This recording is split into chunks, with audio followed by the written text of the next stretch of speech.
colleagues, dear friends, good evening everyone, and welcome.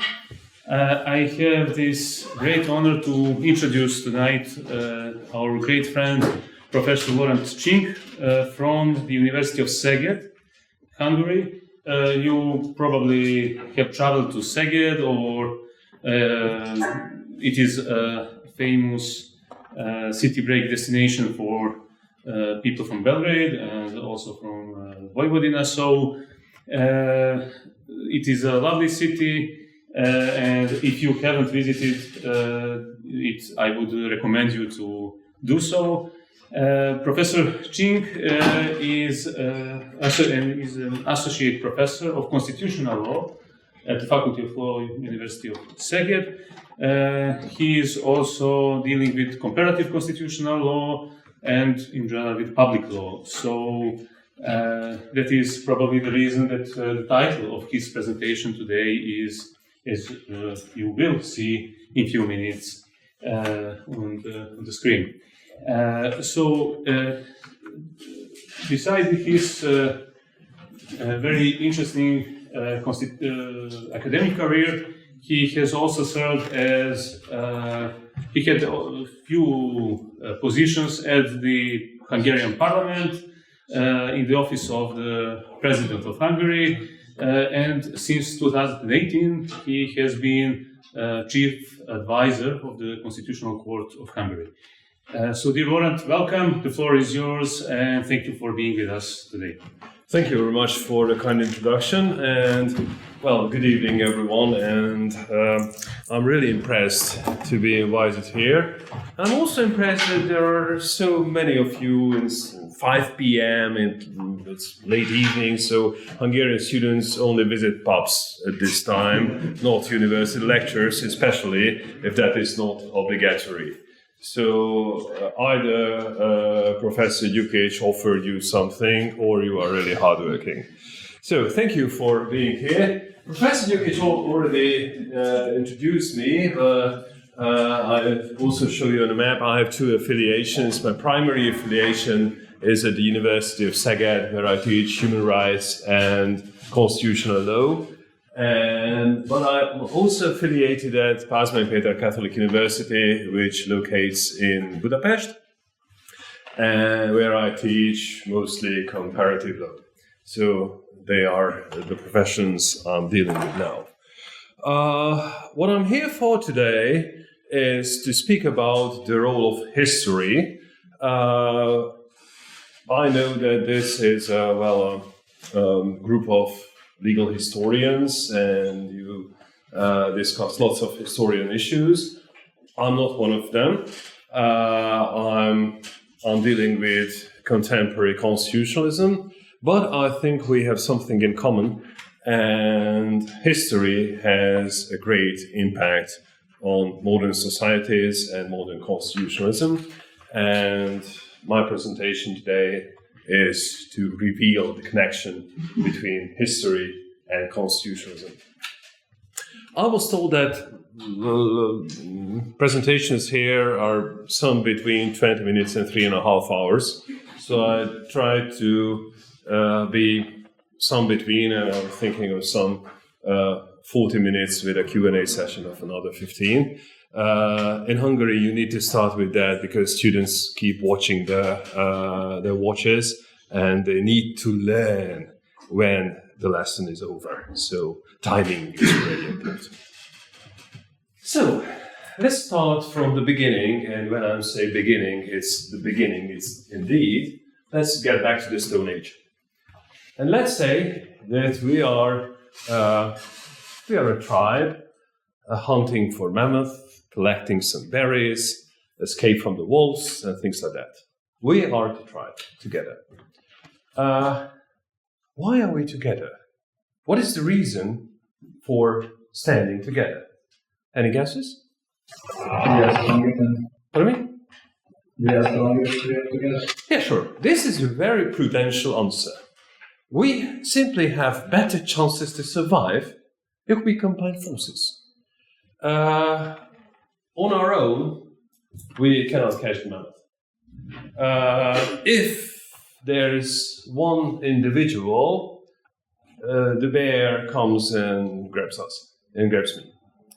But if there are many of us, we have much better chances to survive. This is a really prudential explanation. Any other reasons?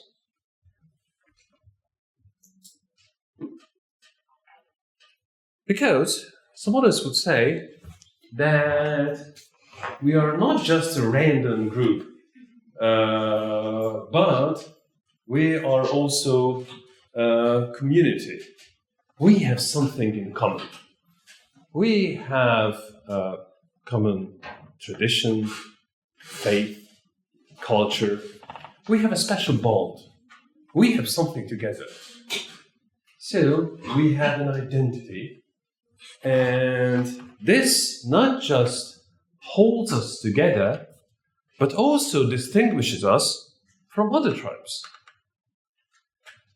This makes also sense, but I gave you two competing interpretations for establishing a society, an individualist one and a communitarian, a collectivist one.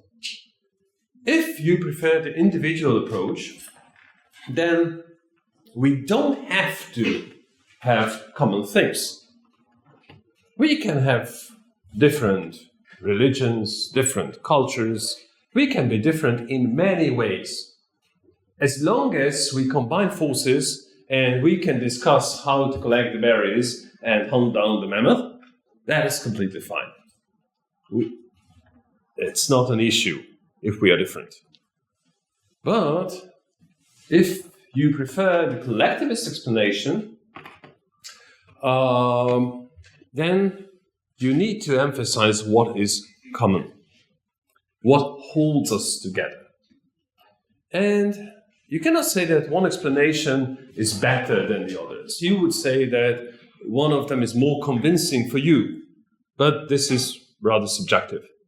It's not a theoretical answer. But to understand different societies, you need to know if the society is an individualist or a collectivist one. Let me give you an everyday example, because perhaps you can hardly imagine hunting down mammoth. But when I was a visiting professor in the United States, I put the question to the students if they were ready to marry without the consent of their parents. And they answered, of course. It's a pity that my parents don't like the one I love, but this is my life. It's not the life of my parents, it's my decision. But when I put the same question in Africa or in the Far East for South Korean students, they said, oh, no way, that's not possible. Without a parental consent, I'm not about to marry. Because for them, tradition was much more important. By the way, are you ready to marry without parental consent? Yes. Of course. Yeah, you're more individualist, I think. But if you happen to live in Africa or in Asia, you would answer differently. And it's not just about the regulation of marriage. It's pretty sure that the regulation itself doesn't differ too much. But what is beyond law? And what I like constitutional law is that it reveals the relation between law and society. And one cannot live without another. Law must not neglect the social reality, and society also must accommodate or reflect to the Constitution. So, let's get back why I'm here tonight. Of history. I think that also in Serbia, like in Hungary, high school students must have a final exam in history. Is it also the case in Serbia? Most of the okay. What do you learn of history?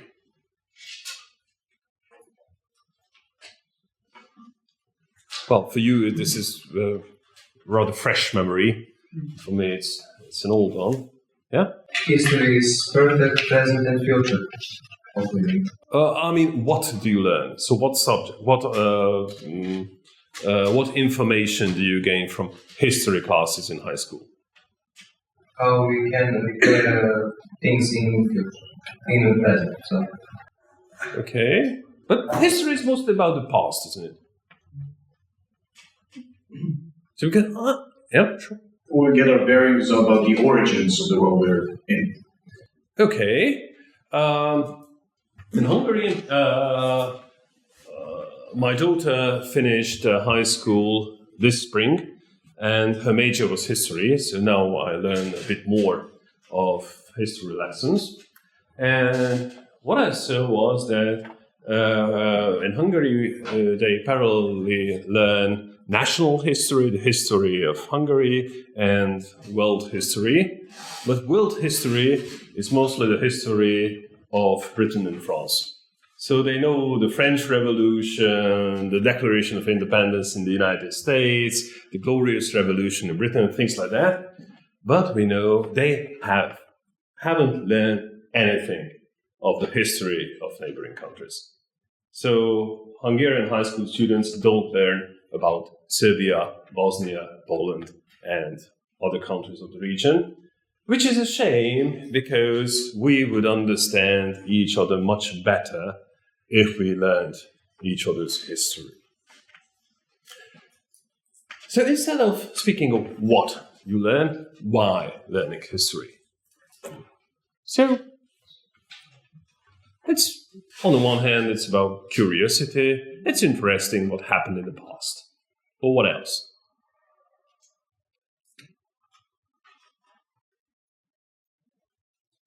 Yes? I think history helps us understand how human nature changes.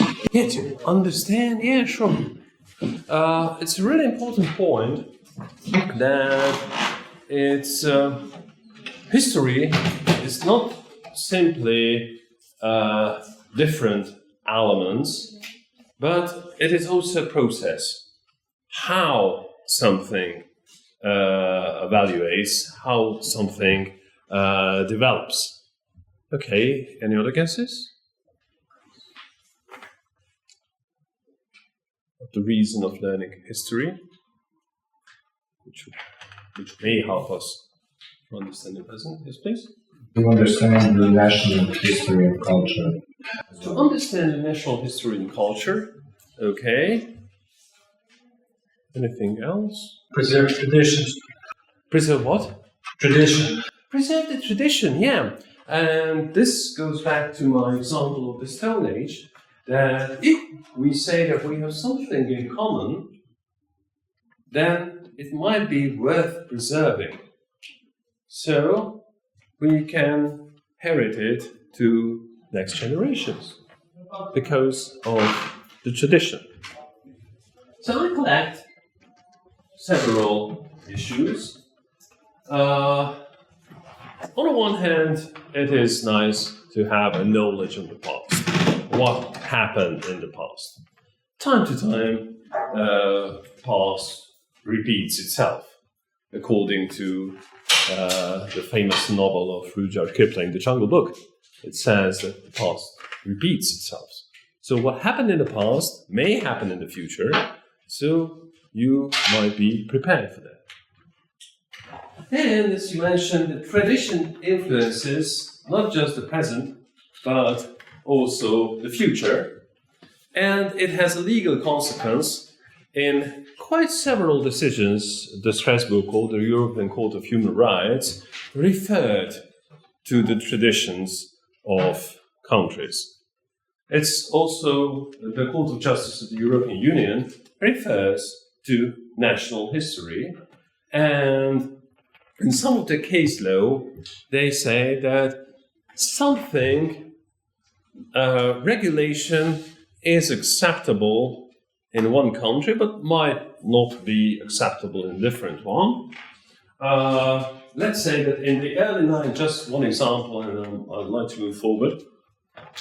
In the early 90s, it was a question at the Strasbourg court. It was a Hungarian regulation that didn't allow judges and prosecutors to be members of political parties. Is there a ban like this in Serbia? It's not that common. So in Western European countries, judges are free to join a political party. And it was a question of the Strasbourg court if it is in line with the right to association under the convention. And the Strasbourg court replied that in a new democracy where they have bad memories of the political activity of prosecutors and judges, it makes sense to have a ban like this. So, according to the Strasbourg court, because of tradition and history, because of historical experience, such a regulation, such a ban is acceptable in Serbia and Hungary, but wouldn't be acceptable in Belgium or the Netherlands. Or one other case of the Strasbourg court, that's the quite famous decision of the Lauzi case, if it is acceptable to manifest a cross in state-run schools. And the Strasbourg court said that because of the traditional religiosity of Italy, such a passive symbol is acceptable. Which means that in a different country with a different tradition, it wouldn't be acceptable. So, I'm jumping too far, but I just wanted to highlight that history and tradition are existing arguments in international decisions. You also mentioned that history might be the part of our culture and identity. We are proud of history, of several elements of the history of our ancestors. Actually, in our region, I think this is quite common in Serbia and Hungary. Practically, we lost all the battles we participated at, but still we are here, so we survived. And we are quite proud of battles lost. But it's also part of our identity to lose, but to survive all the time. And because of history, we have something in common. And at this part, my conclusion is to understand a nation, you need to know its history, not just the present. So, let's move to history. And I mostly have Hungarian examples, but I think it might be useful for other countries too. What about the constitutions? Because the other part of my presentation is about the constitution. Could you tell me what the purpose of a constitution is? Why are there constitutions? Yeah? Sure. Well, to put together a set of rules so it becomes efficient. What to put together? A set of rules. A set of rules, yes, it's a bunch of rules, but it's not just random rules. There are so many rules in the society. Well, if it was constitutional low class, I would say that a constitution is a legal document that stipulates the most basic regulations on politics and society, the state structure, and human rights. So they are the necessary elements of a constitution.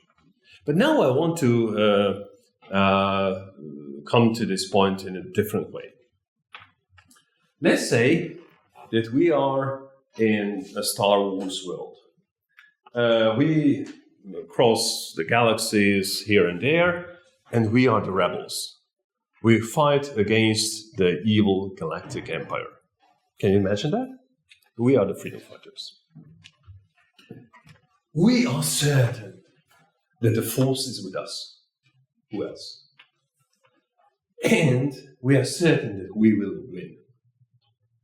And what we are, those who are in this classroom now, we are the leaders of the rebellion. And once we discuss that when we win this war against the evil galactic empire, and when we restore peace and freedom in the galaxy, what sort of rights the different species will have, how we operate the republic, and things like that. And we have such good ideas that we write them down. What we are doing now, is that a constitution? It is about rights, state structure, something like that. Is it or is it not? Yeah? No, it has to have legal power and some kind of other power behind it and back it up. Okay, any other guesses? Who votes for that this is a constitution? Who says that it's not? Okay, others? Well, an educated lawyer always answer, it depends. It depends. Why? It is a possible scenario that we overestimated the force and the galactic empire wins. We are executed, the rebellion is over. Then, of course, this is not a constitution. It is also a possible scenario that even though we win the fight, but we have a better idea and we do something else. But it is also a possibility that the time we win the freedom fight, we say that we don't have to make any constitution because it's already done, and we start applying that. If such a scenario occurs, then after we can say that it was a constitution and we were the constituent power. And before you think that it happens only in a galaxy long ago, I also have historical examples for that. When the American Declaration of Independence was created on 4th of July 1776, that was in the middle of the freedom fight. It lasted until 1781. So, the famous framers of the Declaration of Independence, Madison, Jefferson, Washington, Adams, they did not know that time that they signed their death penalty because of rebelling against the British, or they become future presidents. The time when they signed the Declaration of Independence, it was unknown. History proved that it was a good idea. And now, hardly anyone doubts that the Declaration of Independence is part of American constitutionalism. Or, to give you a 20th century example, in Europe, one of the most famous constitutions is the German Grundgesetz, which was created when? Just after World War II, 1949. And that time, Germany was under the occupation of the Allied powers. So it was not the free will of the German nation. it was practically the inspiration of the Allied powers. Now, hardly anyone doubts that the German constitution is a good one. Why? Because it worked.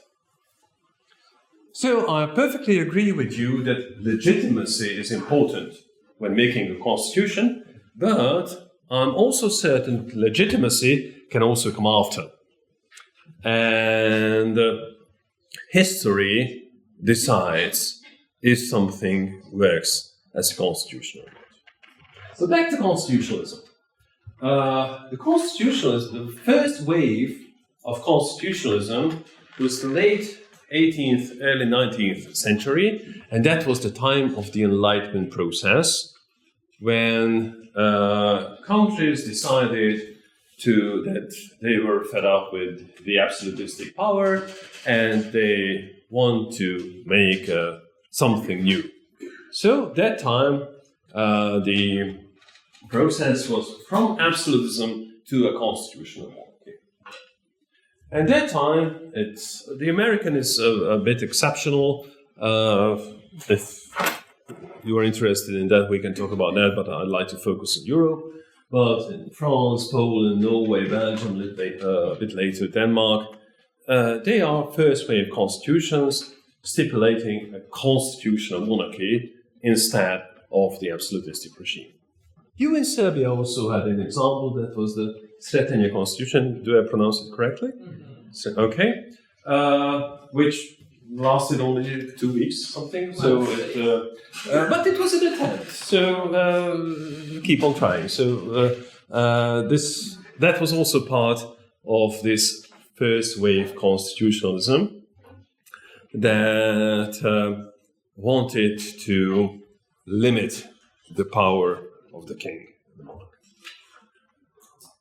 But there was a huge difference of that time constitutionalism and current constitutionalism.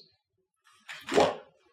The reason is that now, if you look up the constitution, let's say the part of human rights, you can check what sort of rights you have.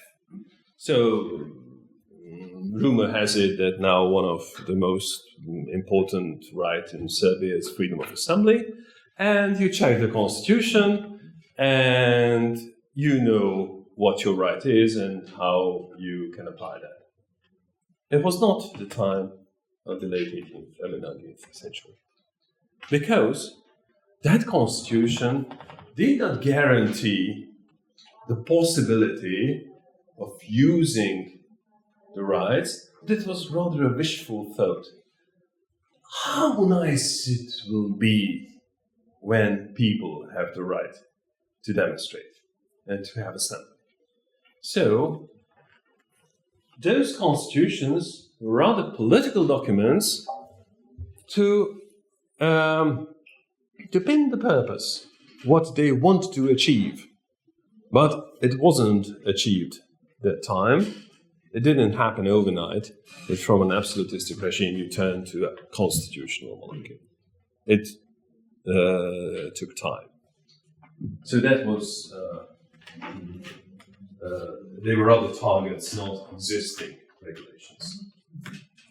Back in the second wave constitutionalism, that was a 20th century issue, and that was after World War I, when countries decided to, be a bit more modern, and in many countries they get rid of the monarchs and they proclaim the republic.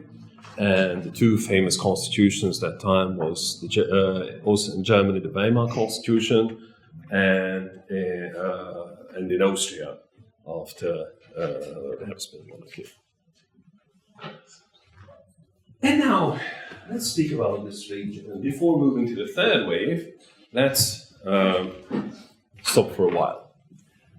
I show you a map of 1815. It's a perfect coincidence that this is the same one you had in the leaflet, but we didn't talk about that, so that is a perfect coincidence. This is 1815. What you see is that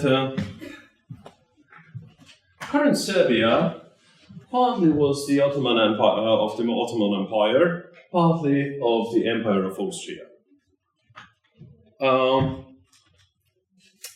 Was it an issue? What do you think? So there was no independent Serbia, practically not independent Hungary either. What you see, there were big empires in the region, not nationalities. Do you think the people of the 16th, 17th century had problems with that? That they had no independent countries? It's not just the issue of our region, but let's say that there was a farmer in Alsace. Sometimes this farmer belonged to the French Empire, some other times to the Holy Roman Empire, some other times the Pontifical State. As for history. Did he mind? You need to understand, when speaking about nations, that national identity is the issue of the 19th century. Before that, there was practically no national identity. Now, belonging to a nation is part of your identity. You as Serbians have the identity of being a Serbian. I'm as a Hungarian, that is part of my identity.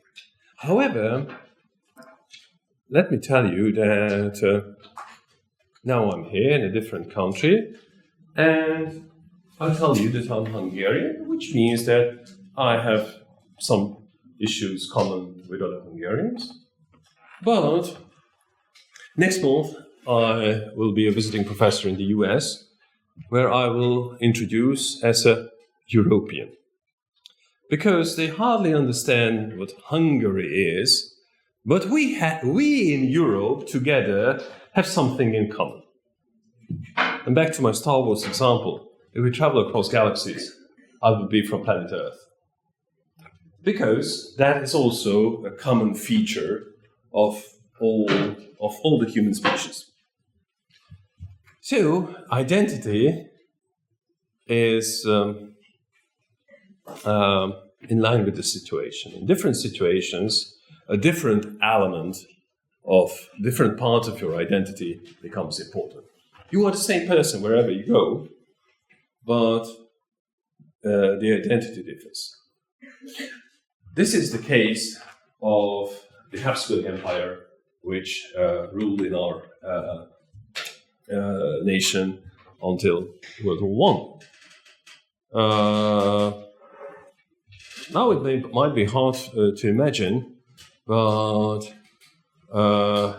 my grandfather was born before World War I ended, and he was Hungarian, but was born in Bratislava, now capital of Slovakia, and his first language was German.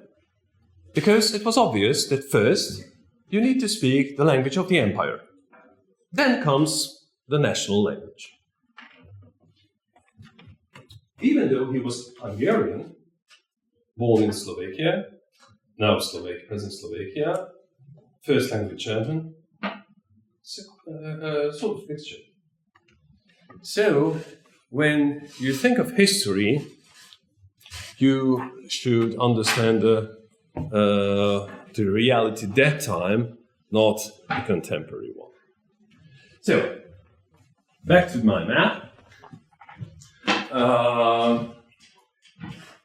This is a map from 1815, which coincides the first wave constitutionalism I mentioned. Before this first wave constitutionalism, Hungary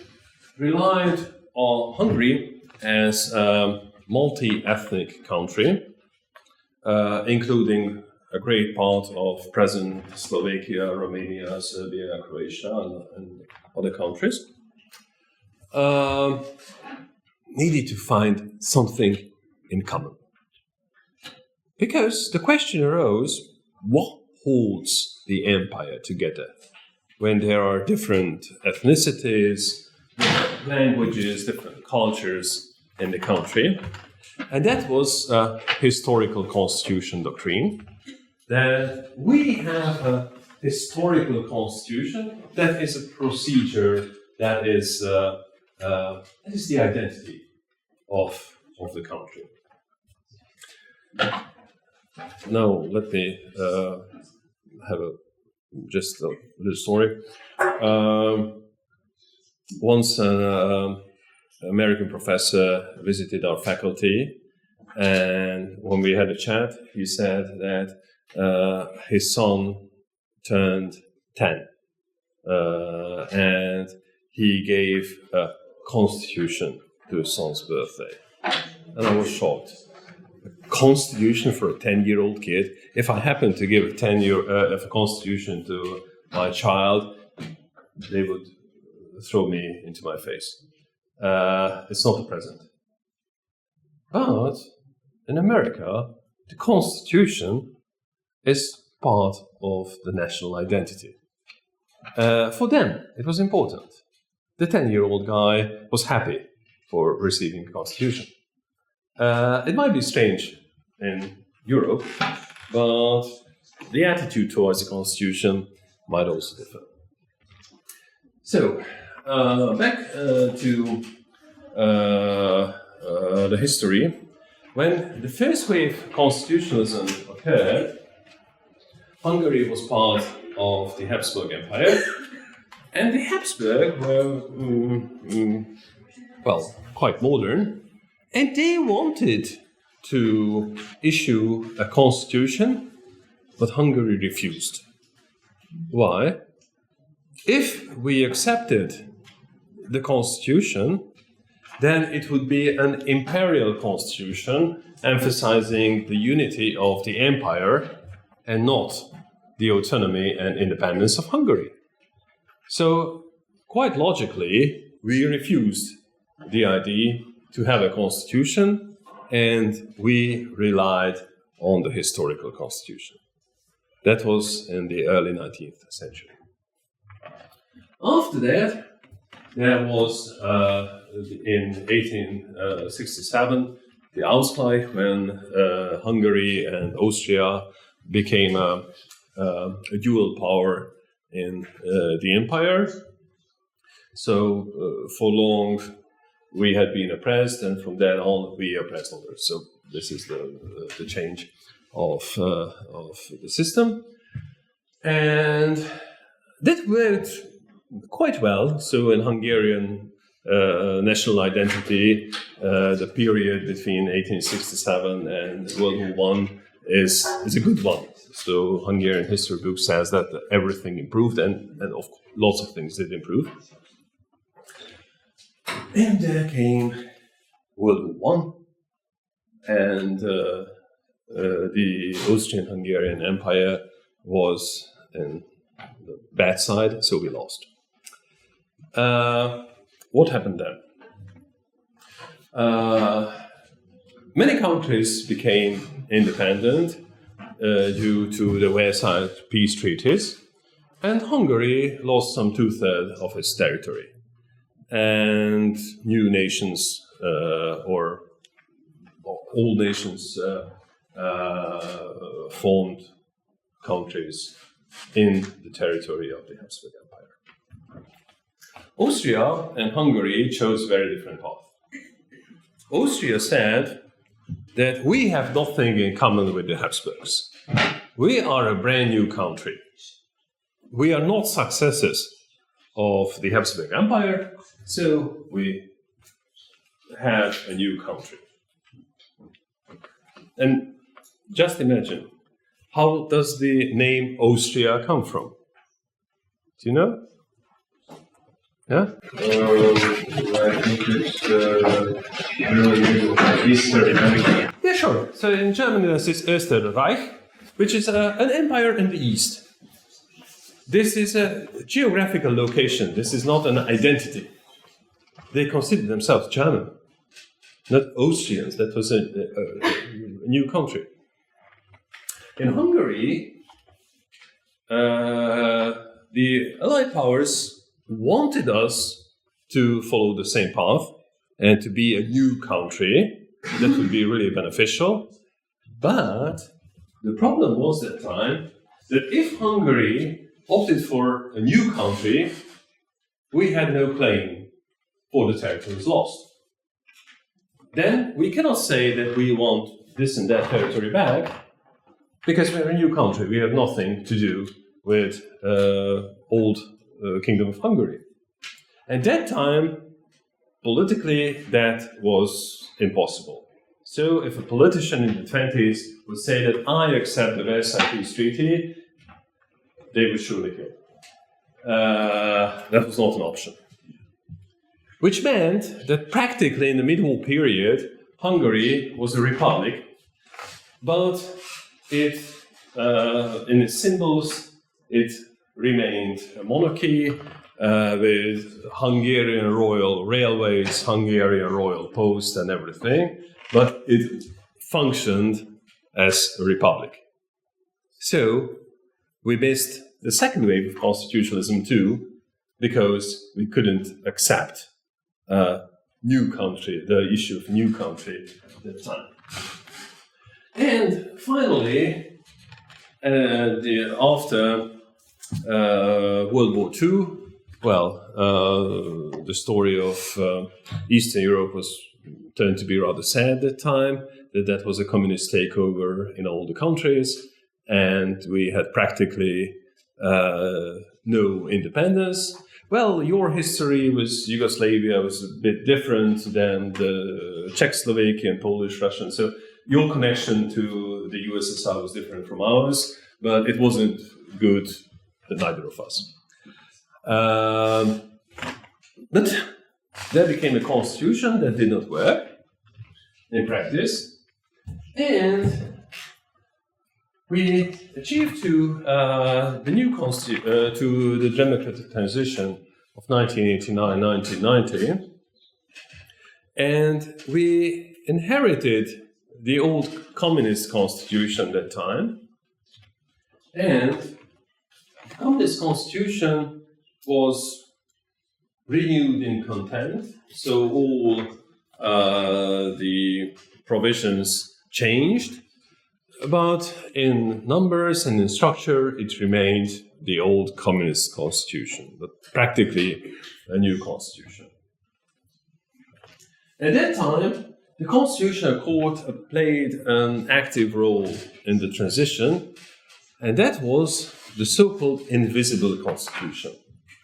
And the invisible constitution doctrine said that a constitution is something more than the text itself.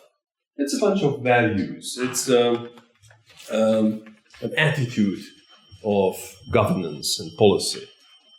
And this invisible constitution applied by the court provided a wide margin of appreciation to the court to involve in everyday issues.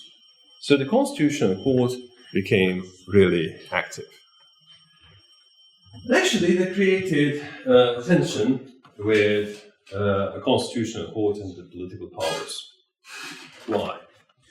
Let's say that you are the Parliament of Serbia, you are elected deputies, and voters voted you to decide the future of Serbia. You have full legitimacy.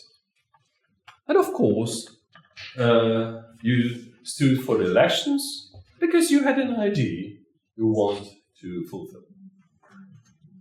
And there comes a constitutional court who are not elected directly, and they say that you cannot do this and that. Isn't that frustrating? How is it possible that a non-elected body limits your power, those who are elected by the people? What is the sense beyond what you think?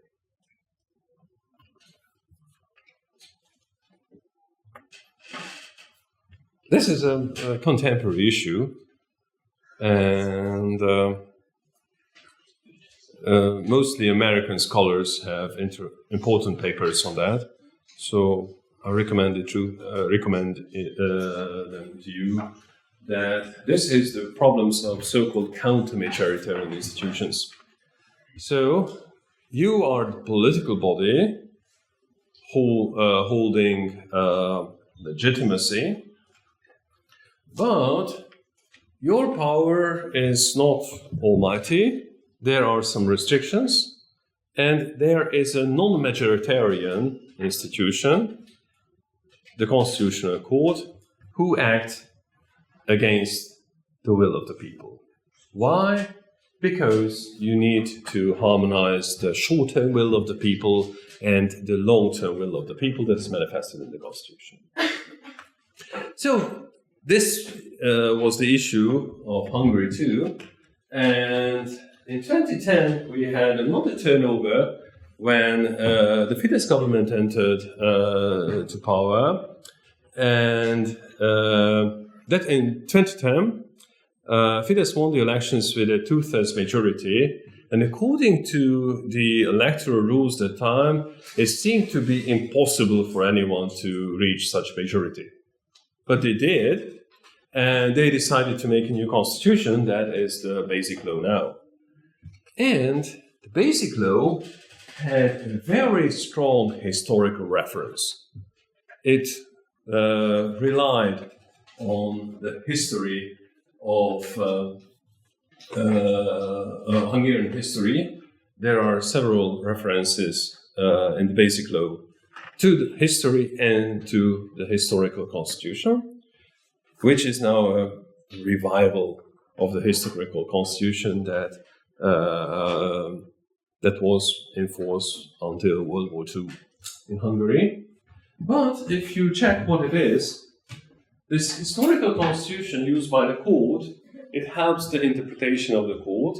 So it's not a doctrine itself to decide issues, but it is only to help the interpretation of the constitution. It is the court who decides what the content of the historical constitution is. So, and it is the basic continuity and the legal system. So if you compare the historical constitution to the physical constitution, you see a lot of similarities. Namely, that because of history, relying on history, the Constitutional Court received a carte blanche, an extra card, to verify their decisions. And because of history, the court can, how to put it gently, to have a broad interpretation of the text. If I wouldn't be that gentle, I would say that it is against the text of the Constitution. So the court can do whatever they want, reflecting and reflecting to the historical Constitution. Of course, the narrative is different. The historical Constitution was a rather liberal one. Now the historical Constitution is a conservative, but the content is pretty much the same. And I jump to my conclusions. In Hungary, the strong impact of historical constitution was due to the special circumstances of the country, due to history that we weren't independent under the Habsburg Empire, so we didn't follow the Western European path to have a proper first wave constitution.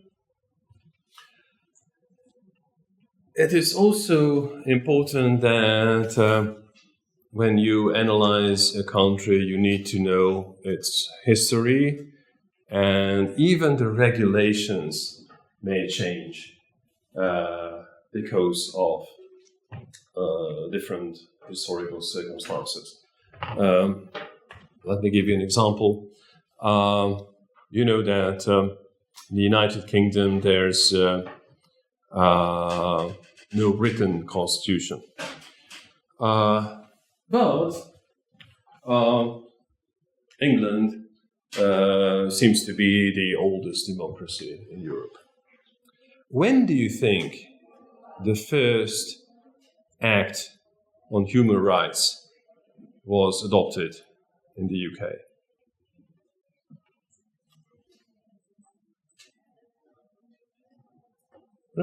Which century?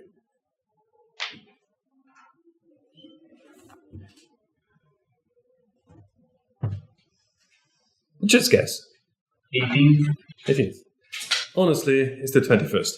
This is the Human Rights Act that was adopted in 1998 and entered in force 2001. It doesn't mean that there were no human rights in the UK. But if they found it obvious to apply that, they didn't need to write it down. Or separation of powers, as in 2005. The Constitutional Reform Act of the United Kingdom established the Supreme Court in the UK. Before that, who was the supreme judicial power? The House of Lords. So the Parliament, the upper chamber of the Parliament, was the supreme judicial organ. You would say, if you just read the legal documents saying that the Parliament is the supreme judicial forum, you would say that no, this is not democracy.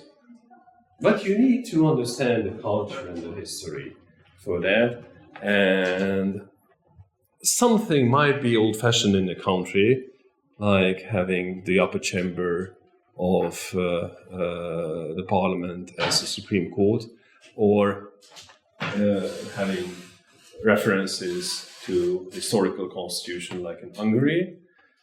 But because of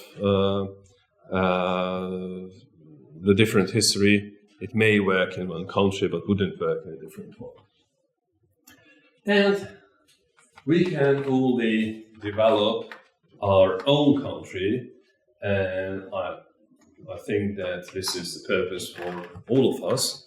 I'm really proud of, I'm really glad to be a university professor and giving lectures to students, because you are the next generation of lawyers, and the question, what country I will live in my elder age, is up to you.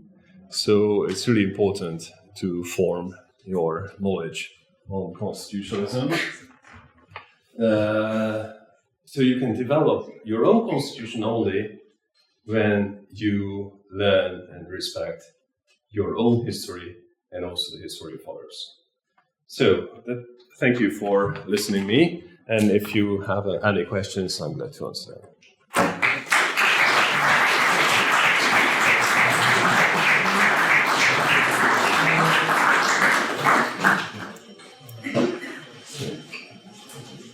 Questions.